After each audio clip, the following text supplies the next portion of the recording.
ನಮಸ್ಕಾರ. ಕನ್ನಡದ ವಾಹಿನಿ ವಿಸ್ಮಯವಾಣಿ ಯೂಟ್ಯೂಬ್ ಚಾನೆಲ್ಗೆ ತಮ್ಮೆಲ್ಲರಿಗೂ ಸ್ವಾಗತ.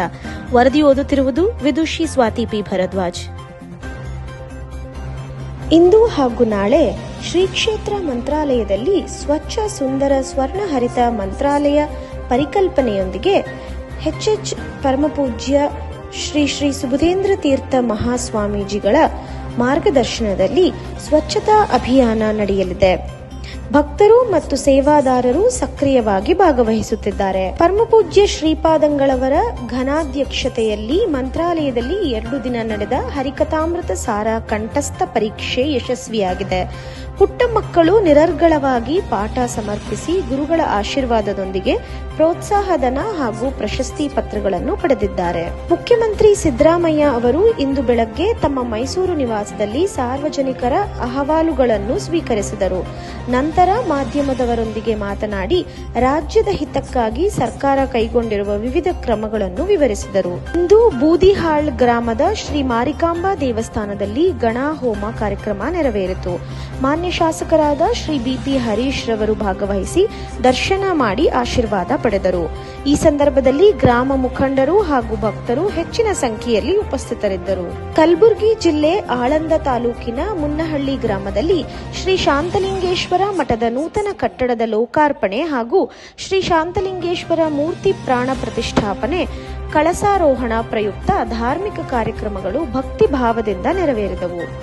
ಶ್ರೀಮದ್ ಉಜ್ಜಯಿನಿ ಜಗದ್ಗುರುಗಳ ಅಡ್ಡಪಲ್ಲಕ್ಕಿ ಮಹೋತ್ಸವ ಮತ್ತು ಧರ್ಮ ಸಭೆಯಲ್ಲಿ ಸಾವಿರಾರು ಭಕ್ತರು ಪಾಲ್ಗೊಂಡಿದ್ದರು. ದಾವಣಗೆರೆ ಜಿಲ್ಲೆ ಹೊನ್ನಾಳಿ ತಾಲೂಕಿನ ಗೋವಿನಕೋವಿ ಸುರಹೊನ್ನೆ ರಸ್ತೆ ಅಭಿವೃದ್ಧಿ ಕಾಮಗಾರಿಗೆ ಶಾಸಕರಾದ ಡಿಜಿ ಶಾಂತನು ಗೌಡರು ಗುದ್ದಲಿ ಪೂಜೆ ನೆರವೇರಿಸಿದರು. 2,50,00,000 ರೂಪಾಯಿ ವೆಚ್ಚದಲ್ಲಿ ನಡೆಯುವ ಈ ಕಾಮಗಾರಿಯಿಂದ ಗ್ರಾಮಗಳಿಗೆ ಉತ್ತಮ ರಸ್ತೆ ಸೌಲಭ್ಯ ಒದಗಲಿದೆ ಎಂದು ಅವರು ಹೇಳಿದರು. ಉತ್ತಮ ಗುಣಮಟ್ಟದ ಕಾಮಗಾರಿ ನಡೆಸಬೇಕೆಂದು ಗುತ್ತಿಗೆದಾರರಿಗೆ ಸೂಚಿಸಿದರು. ಈ ಸಂದರ್ಭದಲ್ಲಿ ಗ್ರಾಮ ಮುಖಂಡರು, ಯುವಕರು ಹಾಗೂ ಪಕ್ಷದ ಕಾರ್ಯಕರ್ತರು ಉಪಸ್ಥಿತರಿದ್ದರು. ಅನ್ಮುಲ್ ನಿರ್ದೇಶಕ ಡಾಲು ರವಿ ಅವರು ಇತ್ತೀಚೆಗೆ ರಸ್ತೆ ಅಪಘಾತದಲ್ಲಿ ಮೃತಪಟ್ಟ ಬಸ್ತಿ ಹೊಸಕೋಟೆ ಗ್ರಾಮದ ಯುವಕ ಶ್ರೀನಾಥ್ ಅವರ ಮನೆಗೆ ಭೇಟಿ ನೀಡಿ ಕುಟುಂಬಕ್ಕೆ ಸಾಂತ್ವನ ಹೇಳಿದರು. ಮೃತನ ಪತ್ನಿ ಶಾಂಭವಿ 3 ತಿಂಗಳ ಮಗು ಹಾಗೂ 2 ವರ್ಷದ ಮಗಳನ್ನು ಧೈರ್ಯಪಡಿಸಿ ಸಹಾಯ ಹಸ್ತಾಂತರಿಸಿದರು. ಚೀನಾದ ತಿಯಾನಜಿನ್ನಲ್ಲಿ ನಡೆಯುತ್ತಿರುವ ಶಾಂಘೈ ಸಹಕಾರ ಸಂಘಟನೆಯ ಶೃಂಗಸಭೆಯ ಬಳಿಕ ಪ್ರಧಾನಿ ನರೇಂದ್ರ ಮೋದಿ ಹಾಗೂ ರಷ್ಯಾ ಅಧ್ಯಕ್ಷ ವ್ಲಾಡಿಮಿರ್ ಪುಟಿನ್ ಒಂದೇ ಕಾರಿನಲ್ಲಿ ಹೊರಟು 45 ನಿಮಿಷಗಳ ಗೌಪ್ಯ ಮಾತುಕತೆ ನಡೆಸಿದರು. ಈ ದೃಶ್ಯ ಜಗತ್ತಿನ ಗಮನ ಸೆಳೆದಿದ್ದು, ಅಮೆರಿಕ ವಿಧಿಸಿರುವ ಆಮದು ಸುಂಕದ ನಡುವೆಯೂ ಭಾರತ ರಷ್ಯಾ ಬಾಂಧವ್ಯ ಗಟ್ಟಿಯಾಗಿರುವುದಕ್ಕೆ ಸ್ಪಷ್ಟ ಸಂದೇಶ ನೀಡಿದೆ.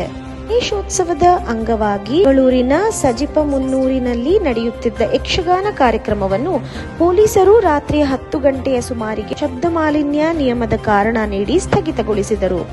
ಈ ಘಟನೆಗೆ ಸಂಬಂಧಿಸಿದ ವಿಡಿಯೋ ಸಾಮಾಜಿಕ ಜಾಲತಾಣಗಳಲ್ಲಿ ಹರಡಿದ ಬಳಿಕ ಜನರು ಆಕ್ರೋಶ ವ್ಯಕ್ತಪಡಿಸಿದರು. ರಾತ್ರಿ 10 ಗಂಟೆಯ ನಂತರ ಧ್ವನಿವರ್ಧಕ ಬಳಕೆಗೆ ನಿಷೇಧ ಇರುವುದರಿಂದ ಜಿಲ್ಲೆಯ ಇನ್ನೂ ಕೆಲವು ಕಡೆಗಳಲ್ಲಿ ಕೂಡ ಕಾರ್ಯಕ್ರಮಗಳು ಮಧ್ಯದಲ್ಲೇ ನಿಲ್ಲಿಸಲಾಗಿದೆ. ವಾಷಿಂಗ್ಟನ್ನಲ್ಲಿ ಅಮೆರಿಕ ಅಧ್ಯಕ್ಷ ಡೊನಾಲ್ಡ್ ಟ್ರಂಪ್ ಅವರ ವ್ಯಾಪಾರ ಸಲಹೆಗಾರ ಪೀಟರ್ ನವರೋ ರಷ್ಯಾದ ತೈಲ ಖರೀದಿ ವಿಚಾರದಲ್ಲಿ ಭಾರತದ ಮೇಲೆ ವಾಗ್ದಾಳಿ ನಡೆಸಿದ್ದಾರೆ. ಭಾರತದ ಬ್ರಾಹ್ಮಣರು ಮಾತ್ರ ಲಾಭ ಪಡೆಯುತ್ತಿದ್ದಾರೆ ಎಂಬ ವಿವಾದಾತ್ಮಕ ಹೇಳಿಕೆಯನ್ನು ಅವರು ನೀಡಿದ್ದಾರೆ. ಈ ಹಿಂದೆ ರಷ್ಯಾ ಉಕ್ರೇನ್ ಯುದ್ಧವನ್ನೇ ಮೋದಿ ಯುದ್ಧ ಎಂದು ಕರೆಯುತ್ತಿದ್ದ ನವರೋ ಇದೀಗ ಭಾರತದ ಆಂತರಿಕ ಸಾಮಾಜಿಕ ರಚನೆಯ ಮೇಲೆಯೂ ಟೀಕೆ ಮಾಡಿದ್ದು ಅಮೆರಿಕದ ನಿಲುವು ಪ್ರಶ್ನಾರ್ಥಕವಾಗಿದೆ. ಚೀನಾದ ಟಿಯಾನ್ಜಿನ್ನಲ್ಲಿ ನಡೆಯುತ್ತಿರುವ ಶಾಂಘೈ ಸಹಕಾರ ಸಂಘಟನೆಯ ಶೃಂಗಸಭೆಯಲ್ಲಿ ಪಹಲ್ಗಾಮ್ ಅಂದರೆ ಜಮ್ಮು ಕಾಶ್ಮೀರ್ ಭಯೋತ್ಪಾದಕ ದಾಳಿಯನ್ನು ತೀವ್ರವಾಗಿ ಖಂಡಿಸಲಾಗಿದೆ. ಭಯೋತ್ಪಾದನೆ ವಿರುದ್ಧ ಹೋರಾಟದಲ್ಲಿ ಯಾವುದೇ ದ್ವಿಮುಖ ನೀತಿಯನ್ನು ಅಂಗೀಕರಿಸಲಾಗುವುದಿಲ್ಲ ಎಂಬ ಭಾರತದ ನಿಲುವಿಗೆ ಬೆಂಬಲ ವ್ಯಕ್ತಪಡಿಸಲಾಗಿದೆ. ಪ್ರಧಾನಮಂತ್ರಿ ಮೋದಿ, ಚೀನಾದ ಅಧ್ಯಕ್ಷ ಕ್ಸಿ ಜಿನ್ಪಿಂಗ್, ರಷ್ಯಾದ ಅಧ್ಯಕ್ಷ ವ್ಲಾಡಿಮಿರ್ ಪುಟಿನ್ ಸೇರಿದಂತೆ ಅನೇಕ ಜಾಗತಿಕ ನಾಯಕರು ಸಭೆಯಲ್ಲಿ ಉಪಸ್ಥಿತರಿದ್ದರು. ರಾಜಸ್ಥಾನದ ಜೈಪುರದಲ್ಲಿ ಭಾಜಪ ಸರ್ಕಾರವು ಮತಾಂತರವನ್ನು ತಡೆಗಟ್ಟಲು ಇನ್ನಷ್ಟು ಕಠಿಣ ಕಾನೂನು ತರಲು ನಿರ್ಧರಿಸಿದೆ. ಮುಖ್ಯಮಂತ್ರಿ ಭಜನ್ಲಾಲ್ ಶರ್ಮಾ ಅವರ ಅಧ್ಯಕ್ಷತೆಯಲ್ಲಿ ನಡೆದ ಸಚಿವ ಸಂಪುಟ ಸಭೆಯಲ್ಲಿ ರಾಜಸ್ಥಾನ ಅಕ್ರಮ ಮತಾಂತರ ತಡೆಗಟ್ಟುವಿಕೆ ಮಸೂದೆ 2025ಕ್ಕೆ ಅನುಮೋದನೆ ನೀಡಲಾಗಿದೆ. ಸೆಪ್ಟೆಂಬರ್ 1ರಿಂದ ಪ್ರಾರಂಭವಾದ ವಿಧಾನಸಭಾ ಅಧಿವೇಶನದಲ್ಲಿ ಈ ಮಸೂದೆ ಮಂಡನೆಯಾಗಲಿದ್ದು, ಶಿಕ್ಷೆಯನ್ನು ಗರಿಷ್ಠ 10 ವರ್ಷಗಳಿಂದ ಆಜೀವ ಕಾರಾಗೃಹದವರೆಗೆ ಹೆಚ್ಚಿಸುವ ಪ್ರಸ್ತಾಪವಿದೆ. ದೇಶದ ಗ್ವಾಲಿಯರ್ ಜಿಲ್ಲೆಯ ಡಾಬ್ರಾದಲ್ಲಿ ನವೋದಯ ಶಾಲೆ ನವೋ ಕ್ರಾಂತಿಯಲ್ಲಿ ವಿದ್ಯಾರ್ಥಿಗಳು ಮತ್ತು ಪೋಷಕರಿಗೆ ಉದ್ಯೋಗ ಹಾಗೂ ಹಣದ ಆಮಿಷ ನೀಡಿ ಕ್ರೈಸ್ತ ಧರ್ಮಕ್ಕೆ ಮತಾಂತರ ಮಾಡುತ್ತಿರುವ ಪ್ರಕರಣ ಬೆಳಕಿಗೆ ಬಂದಿದೆ. ಈ ಸಂಬಂಧ ಶ್ಯಾಮನಾರಾಯಣ್, ರೇವಿಕಾನಂದ ಮತ್ತು ಡೆಂಜ್ವೆಲ್ ವಿರುದ್ಧ ಮಧ್ಯಪ್ರದೇಶ ಧಾರ್ಮಿಕ ಸ್ವಾತಂತ್ರ್ಯ ಕಾಯ್ದೆ 2021ರ ಅಡಿಯಲ್ಲಿ ಪ್ರಕರಣ ದಾಖಲಿಸಲಾಗಿದೆ. ಪೊಲೀಸರು ಹೆಚ್ಚಿನ ತನಿಖೆ ಕೈಗೊಂಡಿದ್ದಾರೆ. ಛತ್ತೀಸ್ಗಢದ ದುರ್ಗದ ಬೋರ್ಸಿ ಬಳಿಯ ನ್ಯೂ ಮನ್ನಂ ನಗರ ಪ್ರದೇಶದಲ್ಲಿ ಪ್ರಾರ್ಥನಾ ಸಭೆಯ ಹೆಸರಿನಲ್ಲಿ ಕಾರ್ಮಿಕರನ್ನು ಬಲವಂತವಾಗಿ ಮತಾಂತರ ಮಾಡಲಾಗುತ್ತಿದ್ದ ಪ್ರಕರಣ ಬೆಳಕಿಗೆ ಬಂದಿದೆ. ಹಿಂದೂ ಸಂಘಟನೆಗಳ ಮಾಹಿತಿ ಮೇರೆಗೆ ಸ್ಥಳಕ್ಕೆ ಧಾವಿಸಿದ ಪೊಲೀಸರು ಮನೋಹರ್ ತಾಂಡಿ ಮತ್ತು ಆಕಾಶ ಬಸೇರಾ ಎಂಬ 2 ಪಾದ್ರಿಗಳನ್ನು ಬಂಧಿಸಿದ್ದಾರೆ. ಕಾರ್ಮಿಕರಿಗೆ ಆಹಾರ, ಔಷಧದ ಆಮಿಷ ನೀಡಿ ಕ್ರೈಸ್ತ ಧರ್ಮಕ್ಕೆ ಪ್ರೇರೇಪಿಸುತ್ತಿದ್ದರೆಂಬ ಆರೋಪದ ಮೇಲೆ ಪ್ರಕರಣ ದಾಖಲಾಗಿದೆ. ಈ ಘಟನೆ ಬಳಿಕ ರಾಜ್ಯದಲ್ಲಿ ಮತಾಂತರ ನಿಯಂತ್ರಣದ ಬೇಡಿಕೆ ಮತ್ತಷ್ಟು ಗಟ್ಟಿಯಾಗಿದೆ. ಪ್ರದೇಶದ ಶಿಮ್ಲಾ ಸೇರಿದಂತೆ ಧಾರಾಕಾರ ಮಳೆಯಿಂದ ಭೂಕುಸಿತಗಳು ಸಂಭವಿಸಿ ಜೀವ ಹಾಗೂ ಆಸ್ತಿ-ಪಾಸ್ತಿಗೆ ಭಾರೀ ಹಾನಿಯಾಗಿದೆ. ಕಳೆದ 24 ಗಂಟೆಗಳಿಂದ ನಿರಂತರ ಮಳೆಯಾಗುತ್ತಿದ್ದು ಹಲವೆಡೆ ಸಂಚಾರ ಅಸ್ತವ್ಯಸ್ತವಾಗಿದೆ. ಅಧಿಕಾರಿಗಳು ರಕ್ಷಣಾ ಕಾರ್ಯಾಚರಣೆ ನಡೆಸುತ್ತಿದ್ದಾರೆ. ಹರಿಹರ ತಾಲೂಕಿನ ಬೇವಿನಹಳ್ಳಿ ಗ್ರಾಮದ ಶ್ರೀ ಮಂಜುನಾಥ ಯುವಕ ಸಂಘದ ವತಿಯಿಂದ ಗಣೇಶ ಚತುರ್ಥಿ ಕಾರ್ಯಕ್ರಮ ಭಕ್ತಿಪೂರ್ಣವಾಗಿ ನೆರವೇರಿತು. ಕಾರ್ಯಕ್ರಮದಲ್ಲಿ ಮನೋರಂಜನೆ ಕಾರ್ಯಕ್ರಮಗಳನ್ನು ಆಯೋಜಿಸಲಾಗಿತ್ತು. ಸಂಘದ ಪದಾಧಿಕಾರಿಗಳು, ಮುಖಂಡರು, ಗ್ರಾಮಸ್ಥರು ಹಾಗೂ ಭಕ್ತರು ಹೆಚ್ಚಿನ ಸಂಖ್ಯೆಯಲ್ಲಿ ಪಾಲ್ಗೊಂಡರು. ಮಾಜಿ ಸಚಿವ ಕೆಎನ್ ರಾಜಣ್ಣ ಬಿಜೆಪಿ ಸೇರಲಿದ್ದಾರೆ ಎಂಬ ಸ್ಫೋಟಕ ಹೇಳಿಕೆಯನ್ನು ಮಾಗಡಿ ಶಾಸಕ ಎಚ್.ಸಿ. ಬಾಲಕೃಷ್ಣ ನೀಡಿದ್ದಾರೆ. ರಾಮನಗರದಲ್ಲಿ ಮಾತನಾಡಿದ ಅವರು, ರಾಜಣ್ಣ ಈಗಾಗಲೇ ಬಿಜೆಪಿಗೆ ಅರ್ಜಿ ಹಾಕಿದ್ದಾರೆಂದು ಸ್ಪಷ್ಟಪಡಿಸಿದರು. ರಾಜಣ್ಣರ ಬ್ರೈನ್ ಮ್ಯಾಪಿಂಗ್ ಮಾಡಿದರೆ ಅವರು ಯಾರ ಸಂಪರ್ಕದಲ್ಲಿದ್ದಾರೆಂಬುದು ಬಹಿರಂಗವಾಗುತ್ತದೆ ಎಂದು ಶಾಸಕ ಬಾಲಕೃಷ್ಣ ವ್ಯಂಗ್ಯ ಮಾಡಿದರು. ತಾಲೂಕಿನ ಗೊಲ್ಲರಹಳ್ಳಿ ಗ್ರಾಮದಲ್ಲಿ ಗಣೇಶ ಮೂರ್ತಿಯನ್ನು ಭದ್ರಾ ನದಿಯಲ್ಲಿ 1 ಕಿಲೋಮೀಟರ್ ದೂರ ತೆಪ್ಪದ ಮೂಲಕ ವಿಜೃಂಭಣೆಯಿಂದ ವಿಸರ್ಜನೆ ಮಾಡಲಾಯಿತು.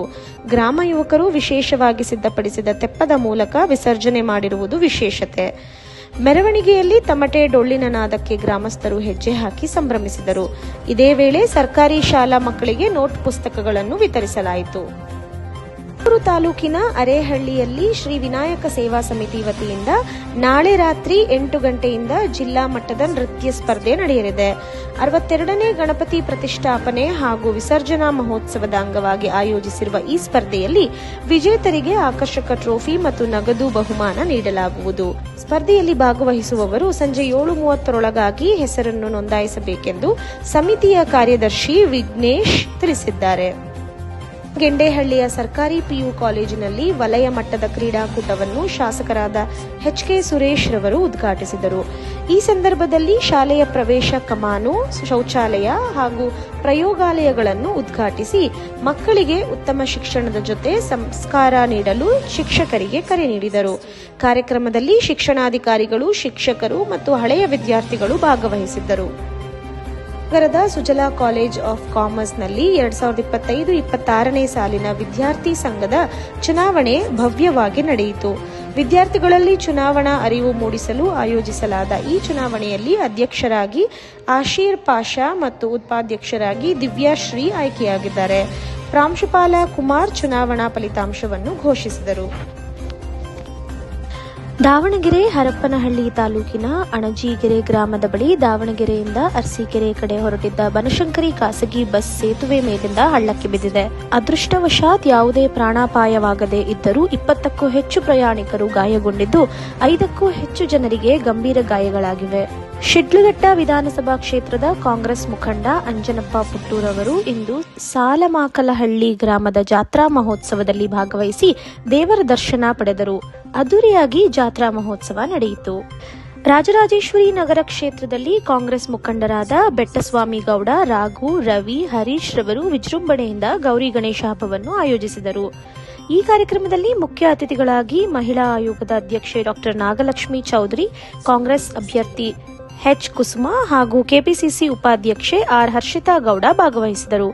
ಅನೇಕ ಮುಖಂಡರು ಹಾಗೂ ಸ್ಥಳೀಯರು ಪಾಲ್ಗೊಂಡು ಕಾರ್ಯಕ್ರಮವನ್ನು ಯಶಸ್ವಿಗೊಳಿಸಿದರು. ಓಂ ಶಿವ ಕನ್ನಡ ಚಿತ್ರ ಸೆಪ್ಟೆಂಬರ್ 5ರಂದು ಬಿಡುಗಡೆಯಾಗಲಿದೆ ಎಂದು ಸಂಭಾಷಣೆ ಬರಹಗಾರ ಮಳವಳ್ಳಿ ಸಾಯಿ ಕೃಷ್ಣ ತಿಳಿಸಿದ್ದಾರೆ. ಭಾರ್ಗವ್ ಕೃಷ್ಣ ಮತ್ತು ವಿರಾನಿಕಾ ಮುಖ್ಯ ಪಾತ್ರದಲ್ಲಿ ನಟಿಸಿರುವ ಈ ಚಿತ್ರದಲ್ಲಿ ರವಿ ಕಾಳೆ, ರೋಬೋ ಶಂಕರ್, ಯಶ್ ಶೆಟ್ಟಿ, ಕಾಕ್ರೋಚ್ ಸುದಿ ಸೇರಿದಂತೆ ಹಲವಾರು ಅಭಿನಯಿಸಿದ್ದಾರೆ.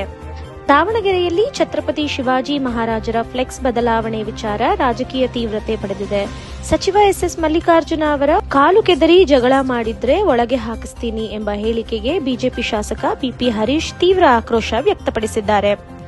ಹಿಂದೂಗಳಿಗೆ ಬೆದರಿಕೆ ಹಾಕುವ ರೀತಿಯಲ್ಲಿ ಸಚಿವರು ಮಾತನಾಡಿದ್ದಾರೆಂದು ಹರೀಶ್ ಪ್ರಶ್ನಿಸಿ, ಇದು ಬಾಂಗ್ಲಾದೇಶನ, ಪಾಕಿಸ್ತಾನನ, ತಾಲಿಬಾನ ಎಂದು ಗರಂ ಆಗಿದ್ದಾರೆ.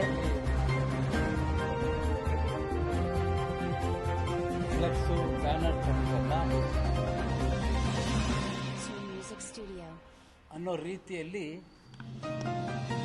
ಹಿಂದೂಗಳ ಹಬ್ಬವನ್ನು ಮಾಡ್ತಕ್ಕಂಥ ಹಿಂದೂಗಳಿಗೆ ಬೆದರಿಕೆ ಹುಟ್ಟತಕ್ಕಂಥ ಮಾತನ್ನು ಕೂಡ ಅವರು.